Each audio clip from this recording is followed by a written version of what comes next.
ओम नमो भगवते वासुदेवाय नमः। हिंदू पंचांग के अनुसार प्रत्येक माह की 11वीं तिथि को एकादशी कहा जाता है। एक महीने में दो पक्ष होने के कारण दो एकादशी होती हैं, एक कृष्ण पक्ष की और दूसरी शुक्ल पक्ष की। अश्विन मास के शुक्ल पक्ष की एकादशी को पापानकुशा एकादशी कहते हैं। इस बार पापानकुशा एकादशी का व्रत 6 अक्टूबर को रखा जाएगा। मान्यताओं के अनुसार इस एकादशी का व्रत रखने से व्यक्ति को सभी प्रकार के पापों से मुक्ति मिलती है। इसके अलावा यह व्रत रखने से भगवान विष्णु अत्यंत प्रसन्न होते हैं और धन, सुख, समृद्धि का आशीर्वाद प्रदान करते हैं। साथ ही इस दिन दान व पवित्र नदियों में स्नान करने से विशेष फल की प्राप्ति होती है। तो आइए सुनते हैं पापानकुशा एकादशी की व्रत कथा और इसका महत्व। धर्मराज युधिष्ठिर कहने लगे कि हे भगवान, आश्विन शुक्ल एकादशी का क्या नाम है? अब आप कृपया करके इसकी विधि तथा फल कहिए। भगवान श्री कृष्ण कहने लगे कि हे युधिष्ठिर, पापों का नाश करने वाली इस एकादशी का नाम पापानकुशा एकादशी है। हे राजन, इस दिन मनुष्य को विधि पूर्वक भगवान पद्मनाभ की पूजा करनी चाहिए। यह एकादशी मनुष्य को मनवांछित फल देकर स्वर्ग को प्राप्त कराने वाली है।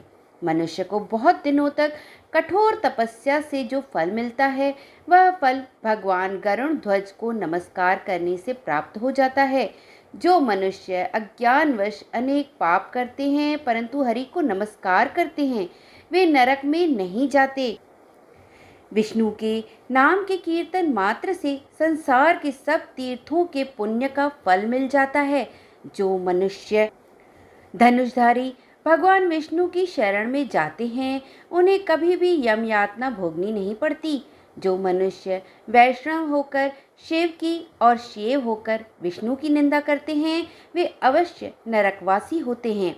सहस्त्रों भाजपे और अश्वमेघ यज्ञों से जो फल प्राप्त होता है, वह एकादशी के व्रत के 16वें भाग के बराबर भी नहीं होता है।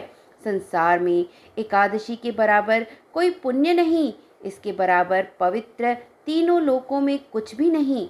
इस एकादशी के बराबर कोई व्रत नहीं। जब तक मनुष्य पद्मनाभ की एकादशी का व्रत नहीं करते हैं, तब तक उनकी देह में पाप वास कर सकते हैं। हे राजेंद्र, यह एकादशी स्वर्ग, मोक्ष, आरोग्य, सुंदर स्त्री तथा अन्न और धन की देने वाली है।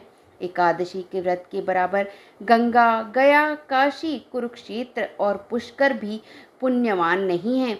हरिवासन तथा एकादशी का व्रत करने और जागरण करने से सहज ही में मनुष्य विष्णु पद को प्राप्त होता है। हे युधिष्ठिर, इस व्रत के करने वाले 10 पीढ़ी मातृपक्ष, 10 पीढ़ी पितृपक्ष, 10 पीढ़ी स्त्री पक्ष तथा 10 पीढ़ी मित्र पक्ष का उद्धार कर देते हैं।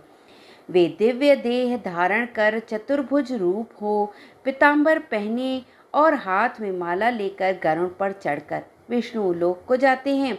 हे नृपोत्तम, बाल्यावस्था, युवावस्था और वृद्धावस्था में इस व्रत को करने से पापी मनुष्य भी दुर्गति को प्राप्त न होकर सद्गति को प्राप्त होता है।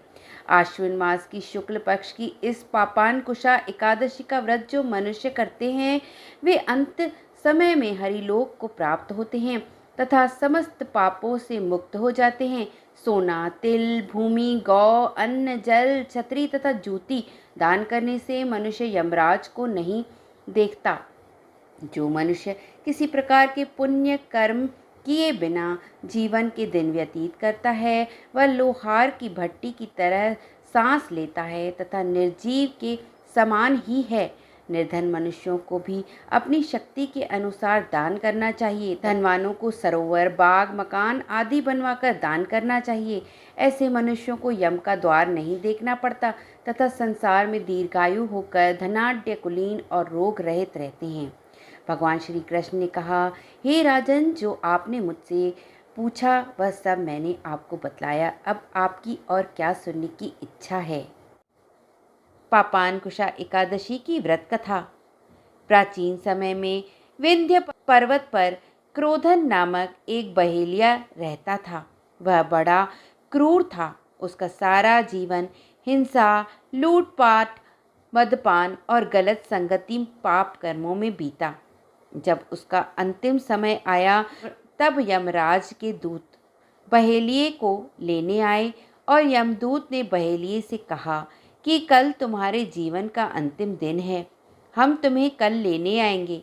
यह बात सुनकर बहेलिया बहुत भयभीत हो गया और महर्षि अंगिरा के आश्रम में पहुंचा और महर्षि अंगिरा के चरणों पर गिरकर प्रार्थना करने लगा कि हे ऋषिवर, मैंने जीवन भर पाप कर्म ही किए हैं।